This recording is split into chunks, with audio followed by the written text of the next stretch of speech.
Shalom, kembali lagi dalam program kita Hanya Alkitab, di mana kita akan kembali melakukan bincang-bincang. Ini adalah bincang-bincang pertama di tahun 2023 dan kita kedatangan tamu istimewa. Masih muda, ya. Beliau adalah Diakon Barnabas Biondi. Selamat sore, brother, ya. Selamat sore, Pak Sehat Pendeta. selalu, ya. Puji Tuhan, sehat. Dan kenapa dinamanya ada diakon sekarang? Karena ini tema yang sangat menarik di bincang-bincang kita di awal tahun 2023 ini. Karena kita ingin belajar mengenai gereja ortodoks, ya. Ini menjadi konten pertama tentang gereja ortodoks. Makanya saya berterima kasih sekali atas waktu dan kesempatan dari brother kita, Diakon Barnabas, yang bersedia ingin sharing, ya, bincang-bincang dengan kita tentang ya dasar dari gereja ortodoks. Kita tidak mau terlalu dalam. Mungkin teman-teman sudah banyak menonton di YouTube tentang pengajaran-pengajaran ortodoks, Katolik, dan juga doktrin-doktrinnya. Tetapi hari ini kita belajar mulai dari dasar. Baik, brother, Diakon Barnabas berasal dari gereja Koptik Ortodoks, ya? Atau Ortodoks Koptik? Iya, benar. Dari Gereja Ortodoks Koptik Indonesia. Gereja Ortodoks Koptik Indonesia. Boleh dikasih tahu alamatnya? Untuk pelayanan kita ada di daerah Bekasi, ada di daerah Kalimalang, dan juga diikuti ada di daerah Jakarta Barat, dan juga ada di beberapa wilayah provinsi di Indonesia, di Jawa Timur, di Manado, di Bali. Kita juga ada beberapa gereja di sana. Paroki kami ada di sana. Oke, baik.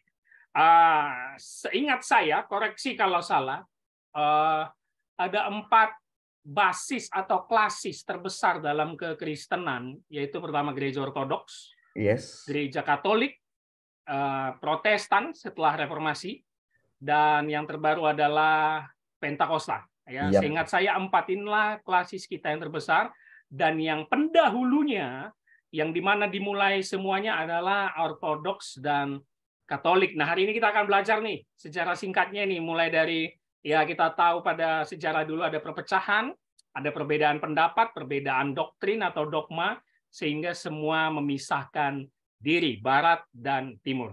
Baik, saya mulai saja dengan pertanyaan singkat dulu. Gereja ortodoks secara singkat saja dulu, Bro Barnabas.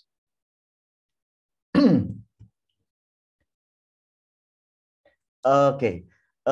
Gereja ortodoks. Gereja ortodoks adalah gereja lebih dikenal dengan gereja timur, atau lebih sekarang juga ada timur dan oriental, karena ada dua, di dalam gereja ortodoks juga ada dua keluarga, artinya ada dua kelompok, yang timur dan oriental. Timur meliputi wilayah Yunani, Rusia, Ekumenikal Patriark atau Konstantinopel, itu bagian timur, dan bagian oriental adalah gereja Koptik Alexandria, gereja Syria, gereja Malankara India.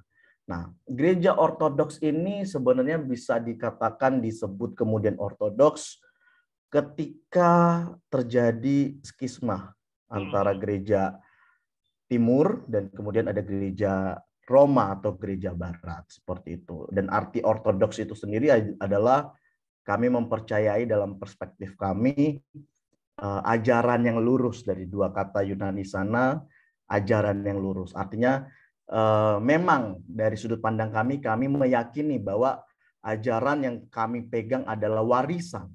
Warisan yang diajar oleh Kristus kepada para rasul, kemudian para rasul mengajarkan kepada para murid, sampai kepada para bapak gereja, dan terpelihara sampai hari ini tanpa ada penambahan, tanpa ada pengurangan. Artinya kita benar-benar mewarisi ajaran-ajaran daripada para rasul itu sendiri. Baik, brother, tolong tadi dijelaskan sedikit satu kata yang sangat penting itu, supaya tidak penonton bingung, skisma. Apa sebenarnya yang terjadi di situ secara singkat saja? Iya, skisma sebenarnya itu tidak antara tahun 1500-an, bukan tahun 1500 itu adalah reformasi. Saya lupa tepat tahunnya, nanti saya cari lagi. terjadi di sana antara gereja timur dan gereja Katolik, khususnya gereja Roma. Iya, di sana kemudian ya terjadi apa ya? Di sana perbedaan pandangan, doktrin dan ya akhirnya terjadi pemisahan di antara keduanya. Kita nggak bilang perpecahan ya, pemisahan. Ya, pemisahan. Pemisahan. Dan itu menjadi dasar di awal ya. Iya. Jadi pemisahan. Baik ya teman-teman, ya saya yakin juga sudah paham tentang skisma, itu di Google juga ada. Bisa dicari. Semua lengkap. Itu sejarah yang sangat panjang sekali ya, antara benar. timur dan barat. Nah, kalau di Indonesianya sendiri secara singkat bagaimana ya masuknya gereja ortodoks itu? Gereja ortodoks secara umum itu dibawa oleh seorang Romo dari Indonesia. Ya, kita sering melihat beliau di YouTube. Romo Bambang Daniel Biantoro. Ya, tapi kemudian setelah itu ada beberapa yuridiksi atau pelayanan-pelayanan misi dari gereja-gereja ortodoks yang lainnya ikut dalam pelayanan ke Indonesia. Dan hari ini saya bergabung dan melayani secara full-timer di Gereja Ortodoks Koptik Indonesia, yaitu kurang lebih masuk ke Indonesia juga kurang lebih sudah 12 tahun. 12 tahun, ya. Oke, berarti Alexandria ya, Koptik Mesir. Gereja Koptik Alexandria. Oke, kalau bagaimana sistem keimamatan di dalamnya? Kan sekarang Bro Barnabas sebagai diakon, subdiakon dan diakon gitu ya. Subdiakon. Ya, memang saya belum diakon full. Tapi sudah bisa dipanggil diakon. Subdiakon baru masuk ke diakon full. Diakon full. Itu subdiakon sebagai apa di gereja ortodoks? Ya tetap namanya pelayanan kediakonatan adalah pelayan altar atau pelayan gereja yang bertanggung jawab keperluan, kebutuhan selama liturgi berlangsung atau persiapan-persiapan selama liturgi. Oke, dari diakon nanti ke? Setelah diakon biasanya ada bisa langsung presbiteros atau imam atau nantinya akan menjadi abuna. Abuna. Ya. Bapak kami ya. Ya, artinya ya Bapak kami karena father atau abuna itu adalah bapak spiritual kita di gereja. Oke. Nah, yang selalu membuat saya penasaran adalah gaya ibadah di gereja ortodoks yang katanya tanda kutip mirip sekali dengan teman kita umat muslim ya. Seperti itu. Perempuan harus pakai seperti jilbab, tudung kepala. Iya, benar. Terus tidak boleh memakai alas kaki. Apakah itu benar atau tergantung gereja ortodoksnya masing-masing? Oke. Kalau dalam tradisi gereja ortodoks sendiri yang menggunakan penutup kepala oleh para wanita, iya benar.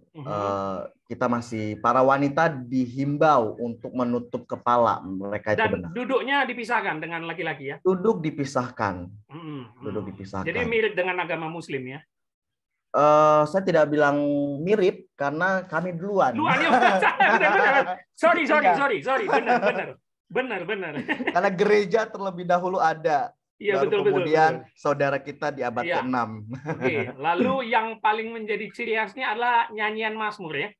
Nyanyian Mazmur yang biasa ditilawatin atau dikidungkan. Ya, kita kayaknya gereja ortodoks ini menjunjung tinggi keindahan dalam pujian. Seperti itu. Ya, di YouTube juga banyak sekali nyanyian dari gereja ortodoks Rusia yang bagus-bagus. Dan tidak boleh ada alat musik, itu betul ya? Tidak boleh alat musik. Kalau di gereja Koptik kita memiliki 2 jenis alat musik yang diizinkan. Ya, kita menggunakan ceracap atau simbal. Kemudian ada triangle. Jadi bukan alat musik gereja yang pada umumnya ya? Iya, karena ya di Mazmur banyak dengan ceracap. Ya, jadi kita mengambil ceracap gitu. Oke. Lalu tetap ada penyampaian firman oleh abuna atau pasti. Itu? Pasti Karena ya? nanti dalam liturgi kita tuh ada 3 bagian. Ada liturgi persembahan, waktu kita mempersembahkan roti yang akan dijadikan secara mujizat menjadi tubuh Kristus. Ya. Kemudian masuk ke lebih dalam setelah liturgi persembahan ada liturgi the Word of God atau firman Allah. Di sana dibacakan surat-surat para rasul. Kemudian terakhir puncaknya kita membacakan Injil. Nah, setelah pembacaan Injil biasanya para abuna itu mengajar, mengeksplain atau ya menginterpretasi apa yang dimaksud Injil hari ini yang sedang kita baca. Oke, ditafsir lagi gitu ya. Ya, ada pengajarannya sendiri. Jadi ya khotbah. Iya, benar. Ya. Nah, tadi singgung soal perjamuan kudus itu apa sama seperti Katolik yang menganggap tubuh dan darah secara asli atau Protestan simbol? Kita secara umum gereja Ortodoks meyakini bahwa roti yang kita persembahkan di altar akan secara misteri menjadi tubuh dan darah Kristus. Oke. Jadi baik roti dan air anggur setelah kita doakan secara misteri, secara mujizat, kita meyakini ketika doa-doa dinaikkan, kuasa Roh Kudus hadir di tengah-tengah, peribadatan tersebut menjadi benar tubuh dan darah Kristus. Oke. Ya. Jadi ya memang banyak kesamaan juga dengan Katolik sebenarnya. Banyak kesamaan. Karena memang kita ya bisa dikatakan sister church. Yes, sister church. Benar. Nah ini nih pertanyaan yang saya yakin banyak orang mengkritik Ortodoks. Pertanyaan yang paling sering dilontarkan, kenapa sepertinya atau seakan-akan Ortodoks ini sebagai satu-satunya penerus gereja mula-mula merasa paling rasuliah? Bagaimana dasarnya? Dasarnya, kita meyakini bahwa ketika Yesus berbincang-bincang dengan salah satu muridnya, Petrus. Ya, di Matius berapa itu? Yes. Oke, Di Matius. atas batu ini ya. Di atas batu karang ini, aku akan mendirikan gerejaku dan alam maut tidak dapat menguasainya. Nah, kami meyakini bahwa itu adalah perkataan Yesus sendiri kepada rasul. Petrus mewakili para rasul. Artinya ya, jadi dengan landasan ini kami mempercayai bahwa gereja harus didasari oleh Yesus sendiri sebagai batu penjurunya, kemudian didirikan atas para rasul, seperti yang dikatakan di dalam Efesus. Saya cari dulu. Nah, di Efesus dikatakan, coba saya cari ayatnya dulu. Tapi Katolik menganggap ayat itu juga untuk mereka itu. Iya, benar. Efesus 2 ayat 20. Benar. Karena gereja Katolik kan Rasul Petrus sebagai suksesinya. Makanya tadi saya bilang harus berdasarkan rasul atau suksesinya. Seperti itu, Pak. Jadi artinya kami meyakini bahwa dalam gereja, ini dalam sudut pandang gereja Ortodoks adalah bagaimana gereja harus didirikan oleh Yesus sendiri melalui para rasul. Dan kami meyakini sesuai Efesus tadi mengatakan harus didasari para rasul dan nabi di sana dikatakan. Nah, seperti gereja Ortodoks Koptik secara khususnya, karena saya kebetulan di gereja Koptik, kami meyakini bahwa Rasul Markus adalah suksesor dari kelanjutan Kristus kepada para rasul, para murid, kemudian Rasul Markus menginjili daerah Mesir. Jadi artinya gereja ini melalui tangan Rasul Markus, seperti itu. Sehingga kami meyakini bahwa ini adalah perpanjangan dan suksesinya dapat dilacak seperti itu, Pak Pendeta. Oke, sebentar. Berarti Katolik Petrus, Ortodoks Markus gitu? Benar. Jadi seperti ini. Dalam gereja purba kita meyakini ada 5 gereja. Ada gereja Roma, ada gereja Alexandria, ada Konstantinopel, Yerusalem, dan Antioquia. Masing-masing itu adalah hasil dari penginjilan para rasul. Seperti Rasul Petrus, beliau pergi ke Roma dan ke Antioquia. Rasul Paul, kami meyakini Rasul Paul dan Rasul Andreas pergi ke daerah timur, ya Konstantinopel dan sebagainya, Efesus dan sebagainya. Dan Markus ke daerah Alexandria. Artinya dibangun oleh para rasul murid Kristus langsung. Dan kebenarannya dapat dilacak, Pak. Ada bukti sejarah ya? Bukti sejarah seperti yang dapat diruntut. Hari ini kami dipimpin oleh Yang Mulia Baba Tawadros kedua. Beliau adalah Paus ke-118 dari Gereja Ortodoks Koptik Tahta Suci di Alexandria. Itu dapat kita runut. Sebelumnya siapa? Paus ke-117 siapa? Nanti sampai kepada yang terakhir Rasul Markus. Setelah Rasul Markus, Paus kedua dari Gereja Koptik, kami meyakini orang Mesir asli, karena Rasul Markus bukan orang Mesir, tapi ada pribumi orang Mesir adalah Anianus, dia adalah paus kedua. Jadi dapat dirunut sejarahnya. Oke, sebentar. Tadi dikatakan paus yang 118 sekarang ya, Iya. Koptik, itu beda dengan yang ortodoks lain pausnya atau sama? Beda. Oh, beda juga Jadi ya. cuman untuk Yang Alexandria. Iya. Oke. Karena gereja Roma memiliki patriark atau pausnya sendiri, gereja Konstantinopel, gereja Rusia memiliki pausnya mereka sendiri. Oh, jadi sebenarnya Katolik juga boleh mengklaim mereka paling rasulia. Kita tidak pernah bilang paling, tapi kita adalah gereja rasul ya. Oke, Katolik dan Ortodoks sama Iya. berarti. Dengan yang tadi brother sebutkan Antioquia yang segala macam itu ya. Iya. Yang 5 tadi ya. Ya, gereja rasulia atau gereja apostolik. Kenapa kami bisa bilang kami gereja apostolik? Karena kami melihat siapa suksesinya. Ya, para rasul seperti itu. Nah, selain itu, dasar lain apa? Apakah karena mengikuti gaya gereja mula-mula dengan menyanyikan mazmur atau apalagi dasarnya? Maksudnya dasar untuk apa ini, Pak? Mengatakan bahwa kita ini suksesor para rasul.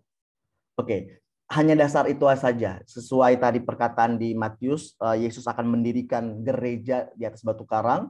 Yesus berbicara kepada para, dalam hal ini Petrus mewakili para rasul. Kemudian dikuatkan oleh Efesus tadi, surat Efesus, bahwa gereja harus dibangun di atas para nabi dan para rasul. Oke, berarti sebenarnya kenapa Protestan tidak bisa rasulia? Karena bukan rasul yang melakukannya gitu ya. Martin Luther gitu kan? Dari sudut pandang kita seperti itu, tapi ya kita harus saling ya. Ya. Ini kan saya hanya ingin menegaskan. Iya, benar. Suksesor rasulnya, ya kan? Iya. Oke. Oh, itu maksudnya. Ya, tapi di situ bukan bermakna paling alkitabiah kan? Atau bagaimana? Kalau bilang paling alkitabiah, ya pasti semua gereja akan mengklaim dirinya alkitabiah. Nah, kami pun akan mengatakan ya kebetulan begini, gereja ortodoks kami percaya dan saya meyakini bahwa Alkitab itu sendiri ada setelah gereja. Betul. Artinya ya Alkitab ada karena ada gereja. Betul. Jadi kalau mau dibilang kami paling alkitabiah, ya siapa gitu. Maksudnya Alkitab aja ada karena ada gereja. Oke. Bukan maksudnya karena mengikuti tradisi Alkitab kan ada nyanyian mazmur kan gereja Protestan banyak yang nggak ada nyanyian mazmurnya. Bukan. Enggak, bukan hanya itu sebenarnya. Oke. Oh, jadi karena suksesor rasul ya. Iya. Jadi bukan karena merasa tradisi dan ajarannya paling benar, bukan ya. Bukan karena berdasarkan itu yang tadi yang sudah dijelaskan dari awal. Oke, menarik ya. Ternyata ini menjadi penambah pengetahuan kita karena Markus itu juga runtutannya sejarahnya jelas ya. Iya, karena Markus kami meyakini bahwa Rasul Markus adalah rasul dari bagian 70 murid karena Yesus punya 2 kelompok. Yes. Ada 12 dan ada 70 dan Rasul Markus masuk di dalam 70 murid tersebut. Walaupun sering dikatakan dia itu apanya Petrus ya, sebagai asisten atau ya muridnya Petrus begitu ya. Sebenarnya kalau kita baca biografi dari Rasul Markus memiliki hubungan persaudaraan atau kerabat keluarga bersama Petrus karena memang kekristenan ini dimulai dari keluarga. Iya, jadi setelah saya baca biografinya, oh ternyata Rasul Markus adalah kerabat atau keluarga dari Rasul Petrus. Oke. Siap. Nah, ini menjadi menarik. Nah, yang mungkin banyak orang juga ingin tahu, sebenarnya apa dogma atau ajaran utama gereja ortodoks yang menjadi pembeda dengan Katolik dan Protestan? Oke. Ya, mungkin sebagai gambaran saja. Katolik misalnya, mereka memiliki dogma Maria, yang Protestan sama sekali tidak akan menerima itu kan. Iya. Itu tidak ada masalah bagi saya. Saya juga sering baca dan mempelajari dogma Maria, tetapi secara umum Protestan menolak itu. Nah, kalau Ortodoks apa saja ya dogma-dogma intinya itu? Dogma inti kita harus merujuk kepada pengakuan iman. Oke. Itu karena pengajaran doktrin diambil dari apa yang kami yakini, apa yang kami imani berdasarkan pengakuan iman yang telah dibuat. Pengakuan imannya rasuli juga ya? Pengakuan iman Nisea. Oh, Nisea ya, Ya, kalau pengakuan ortodoks iman ya. ya credo. Oke. Nah, dari sana kita akan melihat, ya tentunya kita akan meyakini Trinitas, karena dalam pengakuan iman kami percaya kepada Bapa, kepada Anak, kepada Roh Kudus, kemudian kepada gereja, kepada kehidupan yang akan datang nanti. Seperti itu. Tritunggal ya. Ya. Tritunggalnya juga dalam formula baptisan juga ya. Iya. Saya sempat baca juga formula baptisannya into, bukan in the name. Ya, into itu artinya dimasukkan ke dalam persekutuan Allah Tritunggal. Kalau Katolik dan Protestan itu lebih memakai in the name of the Father, Son, and Holy Spirit. Ya, mungkin beda dikit, tetapi ada maksud tertentu di dalamnya. Ya, terminologi bahasa saja kan. Tapi yang penting di dalam Bapa, Putra, dan Roh Kudus itu harus seperti itu. Oke, selain itu yang kayaknya nggak diterima nih sama Katolik sama Protestan apa ya? Adakah? Gini, kalau ditanyain perbedaan, saya akan berbicara kami lebih banyak persamaan karena tentunya sumbernya sama Alkitab dan ya Protestan pun akan belajar dari kakak tertuanya dari yang tertua. Pasti ada banyak kesamaan yang dapat kita angkat. Namun memang kalau ditanya ada perbedaan antara gereja Ortodoks dengan gereja Katolik. Ya, dalam hal ini saya ingin menjelaskan sedikit bahwa mungkin yang pertama adalah konsep kepausan. Karena gereja Katolik meyakini bahwa paus adalah wakil Kristus. Sedangkan kalau di Ortodoks sendiri, ya paus hanya seorang uskup yang membantu melayani wilayah sebagai kepala dari para uskup secara administrasi, manajemen, dan secara kerohanian. Tapi kita tidak mengatakan adalah wakil Kristus, karena Kristus sendirilah yang menjadi kepala dari gereja itu sendiri. Nah, namun ya itu dengan perspektif dan pandangan mereka memiliki pandangannya sendiri dan kami pun harus menghormati pandangan tersebut. Kemudian konsep lainnya adalah ya mereka pasti menggunakan ritus Latin. Ritus Latin ya menggunakan secara seni, mereka menggunakan patung atau biasa kita sebut 3 dimensi, 3D. Sedangkan gereja Ortodoks tidak menggunakan 3 dimensi, kita menggunakan ikon. Seperti yang ada di gambar. Ya, kami menggunakan ikon ya 2 dimensi seperti itu. Kemudian ya ada konsep purgatori. Purgatori dan ada juga penambahan dalam pengakuan iman mereka menambahkan filioque atau apa namanya Roh Kudus bersumber juga dari itu Sang yang Anak. Sebenarnya saya ajak kemarin, cuman kayaknya itu berat ya. Lumayan berat karena itu harus dikupas secara dalam dan secara detail. Kalau Ortodoks percaya purgatori juga ya? Itu yang menjadi perbedaan. Oke. Itu Katolik maksudnya tadi ya? Itu masuk Katolik. Karena dari sejalan berjalannya selama gereja Rasulia berdiri dan pengajaran ini memang hanya ada di gereja Roma. Ada pengajaran-pengajaran lain kita sudah mulai dari awal, tapi untuk purgatori sendiri adalah konsep setelah terjadi pemisahan baru ada di kemudian. Seperti itu. Nah, yang menarik Bunda Maria. Karena saya meyakini Ortodoks juga memegang bahwa dia adalah Theotokos kan? Sang Theotokos. Iya, berarti meyakini juga ya Bunda Maria ya? Kami menghormati, kami mencintai Bunda Maria sebagai bunda. Sebagai bunda yang melaluinya lah karya keselamatan dunia oleh Sang Kristus dilakukan karena Bunda Maria menjadi alat. Artinya ya kita percaya bahwa Bunda Maria adalah orang yang sudah dipersiapkan juga dalam karya keselamatan. Dan ini saya ngomong secara family, umum. Enggak, tapi lebih kayak konsepnya ke family. Mungkin enggak gini, kita nggak menghormati orang yang, saya percaya begini, bahwa Yesus pun memiliki cinta kepada Sang Bunda lebih dari manusia yang ada. Nggak mungkin dia sebegitu, sudah yang penting sudah kelar karya, udah lewat numpang lahir, dan saya tidak meyakini itu. Karena yang saya yakini bahwa Yesus pun mencintai ibunya. Yes. Sesederhana itu. Oke. Walaupun bahasa, ini sedikit saya menambahkan ya, walaupun bahasa Theotokos itu kan Bunda Allah, ya, Ya.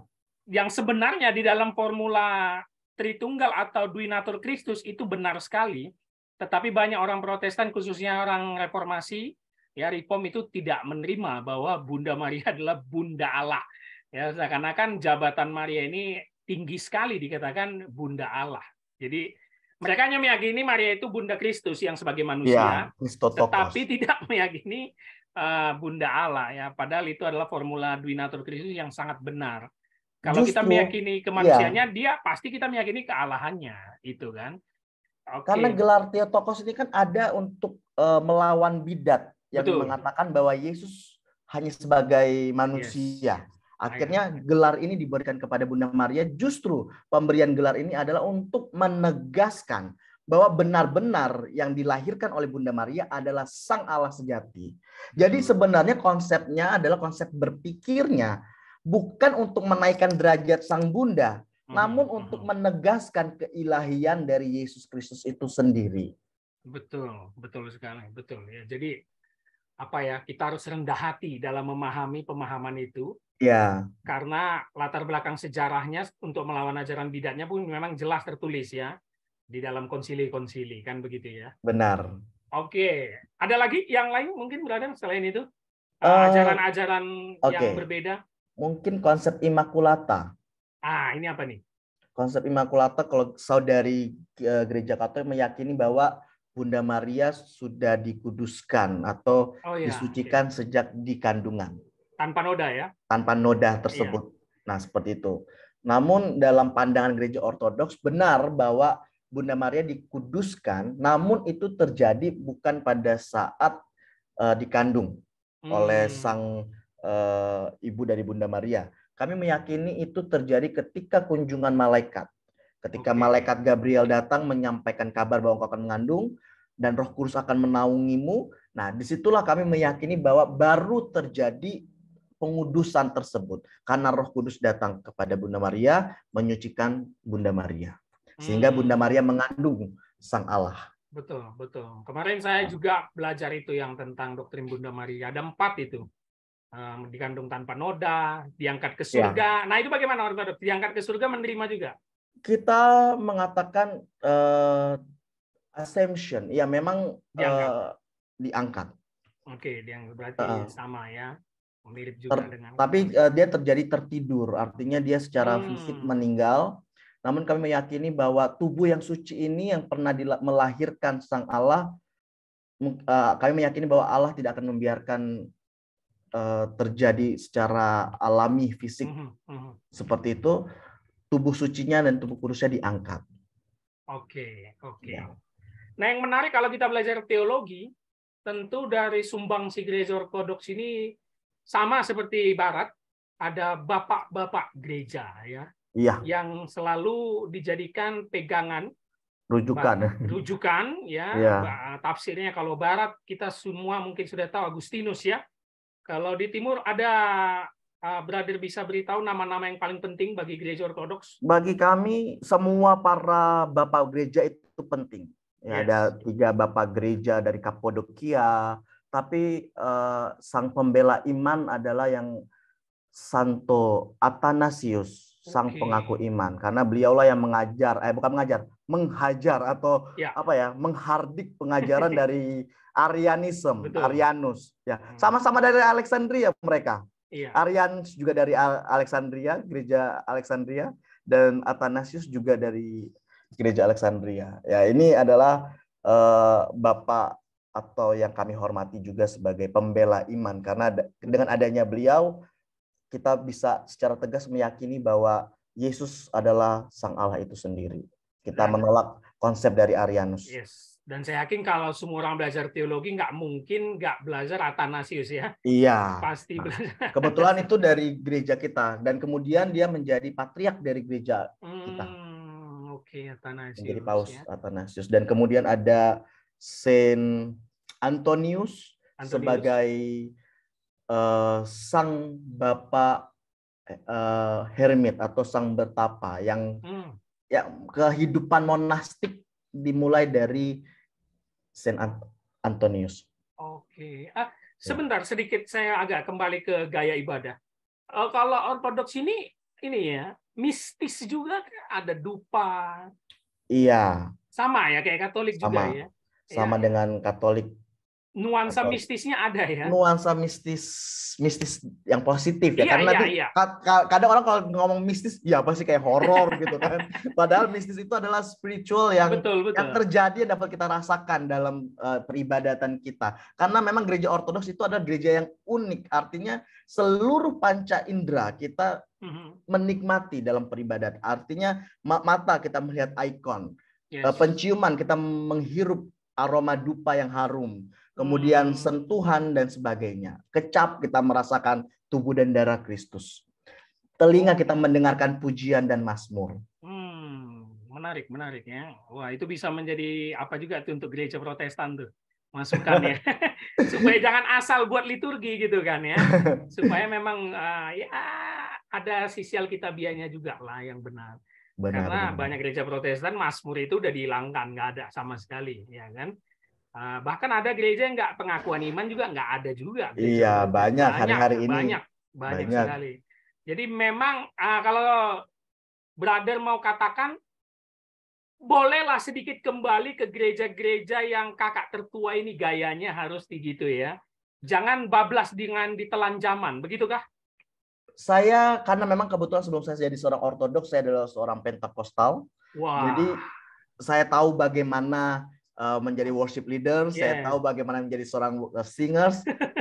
Tapi ya mungkin sebagai anjuran, bisalah sedikit menengok ke belakang dan melihat ternyata ada yang terdahulu menikmati dengan karya-karya yang indah gitu. Artinya akhirnya kita menikmati bahwa ibadah itu indah. Di dalam ibadah itu ada keindahan yang dapat dinikmati. Indah. Saya bilang liturgi itu indah. Saya tertarik menjadi Ortodoks karena saya melihat di dalam liturgi, dalam keteraturan, dalam kedisiplinan, itu saya merasakan hadirat Allah. Oke, ya menarik, memang menarik ya. Iya. Jadi jangan kita boleh eksplorasi buat yang baru, boleh ya. Boleh. Gereja Ortodoks sendiri juga ada kok. Artinya Ortodoks Koptik kita juga ada band, tapi memang itu tidak kita lakukan di dalam liturgi. Ya, kita menyebutnya aktivitas spiritual, aktivitas rohani. Itu kita menyiapkan room sendiri atau menyiapkan hall sendiri untuk kegiatan youth. Di situ kita bisa berkreasi, tapi tidak dengan liturgi, karena liturgi itu sudah harga mati seperti itu. Iya. Harga mati. Oke, baik. Menarik sekali ternyata gereja Ortodoks ini. Ya, walaupun memang ada mirip-miripnya dengan Katolik ya. Tapi kayaknya ajarannya malah banyak mirip Protestan ya. Lebih ya orang reformasi kayaknya merasa lebih nyambung nih. Karena Katolik ada beberapa yang Protestan menolak sekali beberapa ajaran Katoliknya. Walaupun itu bisa sekali lagi kita jadikan referensi untuk menambah wawasan kita kan. Ya. Bagaimana dengan pandangan keselamatan? Karena saya akan menyandingkannya dengan bahasa Martin Luther, yaitu hanya iman atau hanya anugerah. Apakah Ortodoks juga meyakini jalan hanya melalui Yesus, bukan dengan perbuatan baik atau yang lainnya? Kita percaya meyakini keduanya. Karena grace dan karena perbuatan selama kita ada di dunia. Artinya ada action-nya. Oke. Ya. Ini mirip Katolik justru ya? Ya pasti ya mirip. Iya. Ini Katolik ini. Ini Katolik karena reformasi gaungnya itu by faith alone, gitu. Iya. Gitu, kan? Tapi kita berpikir gini, if just by faith, tapi kita tidak hakikatnya iman tanpa perbuatan. Ya. Jadi artinya kita keselamatan harus berjalan dua itu, by grace dan by action. Kalau bahasa Protestan itu karena sudah diselamatkan maka harus berbuat baik, begitu ya. Bukan berbuat baik untuk selamat. Nah, kalau bahasa Protestan tuh. Benar, sama konsepnya seperti itu juga. Karena ujung-ujungnya orang yang merasakan grace Allah dia akan melakukan perbuatan baik. Nah, kalau kalau tadi bahasanya seperti itu dan kita tidak merasakan, artinya kita tidak merasakan anugerah kalau kita tidak berbuat baik. Artinya itu seperti mata koin. Ya, ya, ya. Ya, keduanya harus berjalan seiring. Mungkin itu permainan bahasa juga ya. Permainan bahasa. Dan kalau agama lain bagaimana memandangnya? Memandang apa ini keselamatan? Keselamatannya. Apakah memang harus percaya dalam Kristus, dibaptis? Ya, atau gereja mengajarkan seperti itu. Saya harus ya? sama. Selamat hanya di dalam iman kepada Yesus Kristus. Oke. Terlepas bagaimana pandangan ekumenis dan lainnya ya. Ya, terlepas daripada itu. Karena kita juga, kalau nanti ditanya lebih ekstrim, gereja pun menyelamatkan nanti. Katolik tidak ada keselamatan di luar gereja Katolik ya. Karena kita meyakini ya Yesus sebagai sang kepala, gereja adalah tubuhnya, artinya tubuhnya pun juga akan diselamatkan. Betul. Itu. Betul. Oke, ini menjadi suatu hal yang baru ya tentang memandang gereja Katolik, Koptik khususnya brother yang Koptik ya. Nah, ya, apakah ada perbedaan mendasar dengan yang Yunani? Sejauh ini yang saya pelajari dan saya juga suka kadang melakukan kunjungan kepada gereja-gereja sister church kami, tidak ada. Tidak ada ya. Kalaupun ada ya secara pandangan politis saja, tapi secara doktrinal inti itu tidak. Kita justru banyak kesamaan. Ya. Nah itu gereja ortodoks ini sejarahnya juga terikat dengan negara ya, politiknya kuat juga ya. Bergantung. Ini kayak yang Ukraina Rusia ini kan kayaknya mereka ada juga nih ngasih sumbangsi pendapat ya. Iya, ya biasanya karena memang pemimpinnya juga anggota gereja dan sebagainya. Tapi karena gereja Koptik sendiri sekarang di wilayah non-Kristen atau ada di wilayah Islam hari ini, Mesir, ya kita terlepas dari, maksudnya tadi politik adalah politik di dalam internalnya saja. Internal. Bukan ngurusin negara, enggak ya? Maksudnya tadi seperti itu. Karena kan kalau Katolik punya negara sendiri, negara di Vatikan, sendiri, Vatikan. Ya kan? Oke, itu menarik ya. Karena memang kalau kita baca dari sejarah kan panjang sekali pemisahan tadi gereja Katolik dan juga Ortodoks ini ya, sehingga lahirlah sister-sister ini. Tadi kalau ditanya perbedaan lagi ada satu saya lupa tadi menyampaikan. Perbedaan satu, di gereja Ortodoks tidak terjadi reformasi. Itu yang membuat dia tetap murni ya. Kalau di gereja barat terjadi reformasi, di gereja timur tidak terjadi reformasi. Ini headline-nya nih. Ini headline. Itu kenapa itu kira-kira? Berarti baik-baik semua di dalamnya.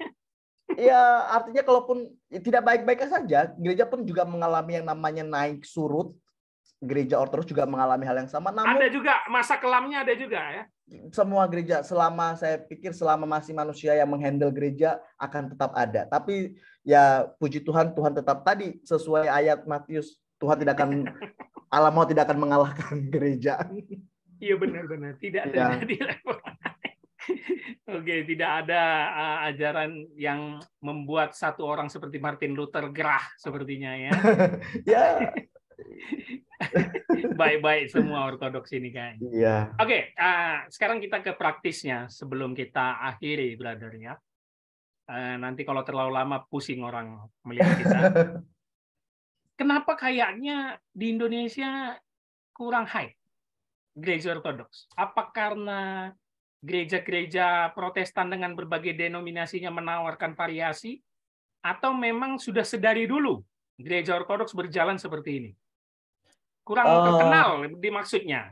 Ya, ini pendapat saya ya, di Indonesia kurang ya. Iya, benar. Ya. Apa yang menurut brother menjadi penyebabnya? Oke. Ini pun menjadi pertanyaan pribadi saya. Saya mempertanyakan ini. Artinya pada akhirnya orang yang datang ke Ortodoks itu benar-benar orang yang mau belajar. Artinya saya bukan lagi ngomong orang yang datang non-Ortodoks nggak belajar ya, tapi ya memang sudah dari sejak awalnya seperti itu. Jadi gaya penginjilannya, gaya misionarisnya, kita bukan yang artinya gebiar seperti kembang api, fireworks, dan gebiar di awal kemudian hilang lenyap. Tapi kami lebih kepada pemuritan, kepada didikan, dan mungkin akhirnya setelah saya research, orang zaman sekarang itu tipe orang yang simple. Oke. yang nggak mau Ya, ya. belajar, yang mau simple, serba simpelnya gereja di mall, Betul, betul. selesai, finish. Nah, sedangkan kekristenan hari-hari ini seperti itu. Dan untuk orang-orang yang mau masuk ortodoks hanya orang-orang yang punya konsep pandangan berpikir yang berbeda dari orang pada umumnya. Mungkin Apalagi itu. anak muda ya. Anak muda, iya. Tapi banyak juga di gereja Barnabas, banyak juga. Justru anak saya banyak teman di ortodoks, justru anak muda banyak Oh, juga. anak muda ya, banyak Ya, juga ya. iya. Ya, benar-benar. Karena saya juga dalam pengembalaan merasakan itu. Apa ya, jemaat sekarang selain mau simple, mau instan. Gitu loh. Nggak mau nggak mau diajak repot untuk mendalami Alkitab, gitu kan. Iya. Dan yang paling kentara, tidak pernah mau belajar historisnya Alkitab. Itu karena mereka merasa aduh pusing sekali dengan segala Iya. bentuk historis itu.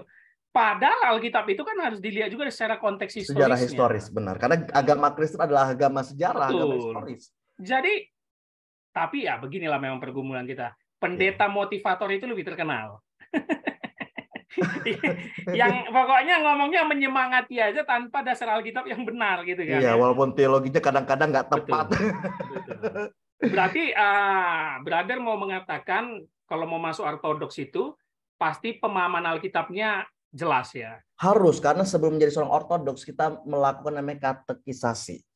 Bagaimana konsep iman itu harus benar sesuai apa yang Alkitab dan gereja ajarkan. Artinya nanti orang nggak akan bingung karena orang sering bertanya kepada kita, konsep Trinitas seperti apa? Ya, ya. Anak-anak zaman sekarang, mohon maaf, kadang-kadang tidak bisa menjelaskan. Udah, yang penting iman. Ya. Beriman saja, nggak ngerti Trinitas seperti apa. Betul, betul. Nah, ya saya meyakini bahwa jemaat ortodoks yang ada, ya yang belajar teologi secara khusus, mereka mengerti dan akan dapat menjelaskan. Oke. Apakah ada sekolahnya ortodoks? Nggak ada ya? Kami buka sekolah di Indonesia, di Jakarta, seminari. Oh, kayak STT ya? STT, ya. Nyebutnya seminari ya? Seminari yang ada di Indonesia sekarang, seminari Saint Clement, Ortodoks Koptik, ya. Kita sudah melakukan beberapa wisuda 2-3 kali. Di mana itu ya, berarti? Di wilayah Kalimalang. Oh, di situ juga, dekat situ Ya. juga ya, Kalimalang. Berarti jadi, itu nanti apa gelarnya? Apakah sama MTH, STH begitu? Oke, karena memang secara legal di Indonesia kita menggunakan Indonesia, kita bergandengan tangan dengan salah satu STT yang cukup baik akreditasinya di Indonesia. Jadi kita mengkombinasikan kurikulum, artinya secara faith keimanan kita menggunakan pelajaran ortodoks dan yang umum ya bisa diajarkan secara umum seperti itu.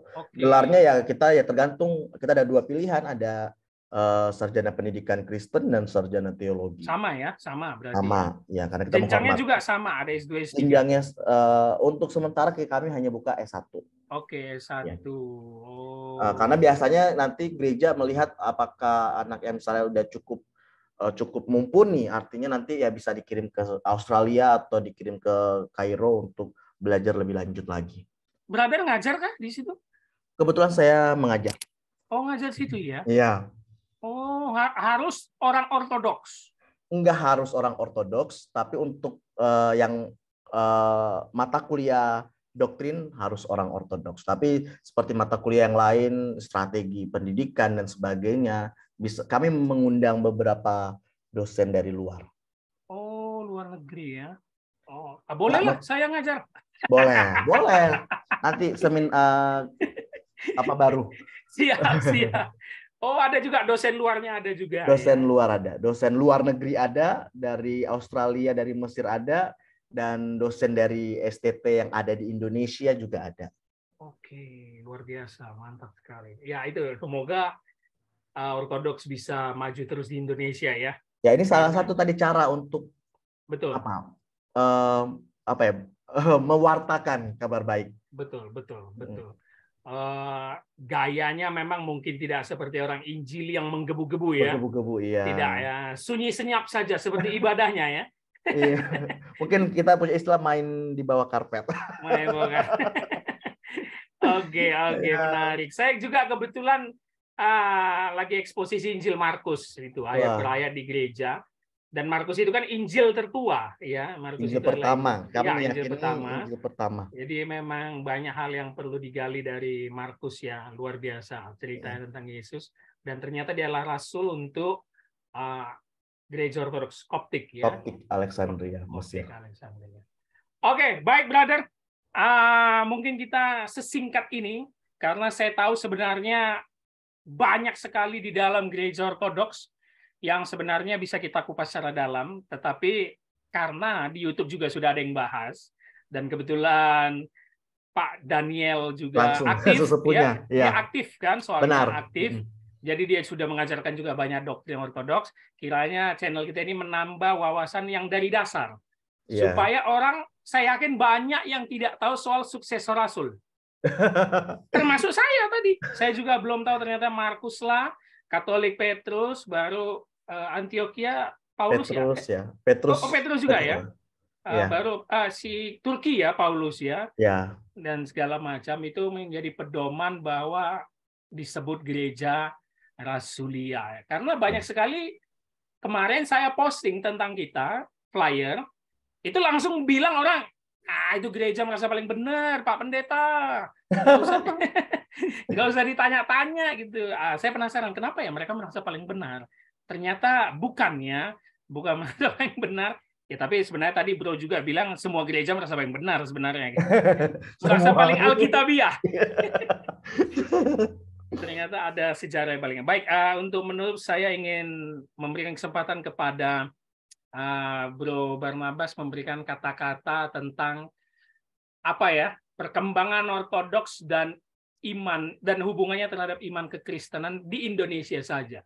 Seperti yang tadi kita bahas, apa menjadi pesan untuk jemaat Tuhan, tidak tergantung denominasinya, tapi kepada jemaat Tuhan, yang kalau kita lihat dari iman Ortodoks yang sebagai gereja mula-mula, penerus gereja mula-mula, harusnya kita terapkan kembali di zaman sekarang. Kira-kira apa pesannya?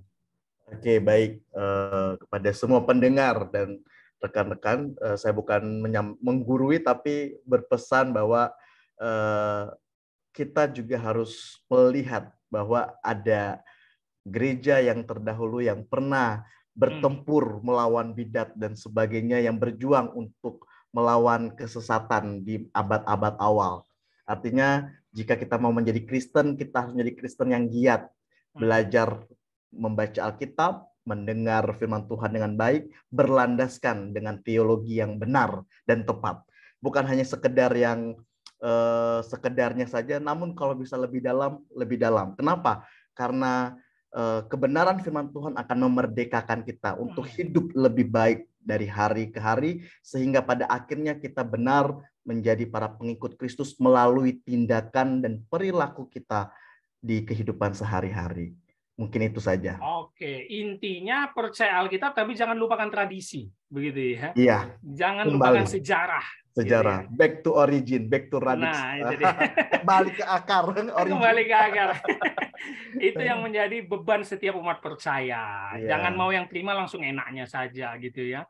Harus belajar sejarah. Baik, terima kasih sekali lagi waktu dan kesempatan dari Diakon Barnabas. Kiranya ini menjadi pertemuan kita yang akan berlanjut. Untuk saling bertukar pikiran dan saling memberikan pembelajaran. Kita akan tutup dulu. Dukung terus YouTube Kita Hanya Alkitab untuk mengundang terus rekan-rekan kita dari berbagai denominasi dan berbagai pengajaran untuk memberikan perspektif tentang Alkitab. Sampai ketemu, Tuhan Yesus memberkati.